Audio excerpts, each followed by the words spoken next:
konting tutorial muna tayo sa mga gustong matuto at sa nagbabalak. Ito pala yung tinatawag na joystick.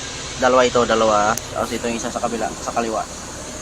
Ito, once na hinatak mo ito, tataas yun.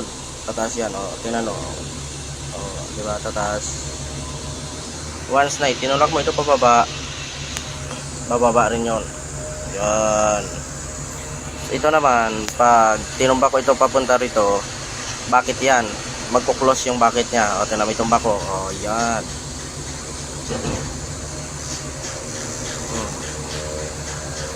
Once na dito ko naman papunta, pakaliwa, pa dito, mag-open yan.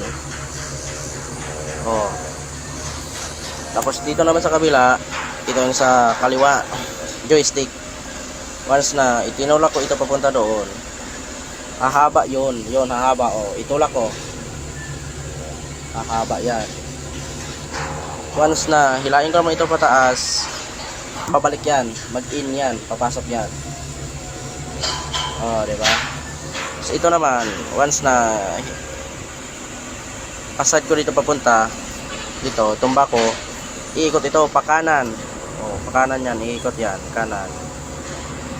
Pag papunta ko naman sa kaliwa ito, babalik yan, kaliwa rin ang ikot niyan. Yun o. O, diba? Bilis lang. Tapos itong dalawa na to, ito yung travel niya, ito. Once na isabay ko ito tulak, abante.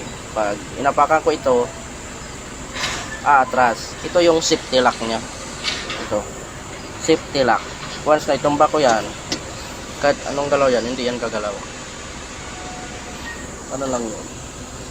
Madali lang. Pero pag sa mga bago ka pa lang, gusto mong matuto, is talagang makabahan ka, mahirapan ka. Malinis pa ito, malinis. Ay, kaya sa mga ano pala dyan, iiwan ko na pala ito. Baka gusto nyong mag-apply dito.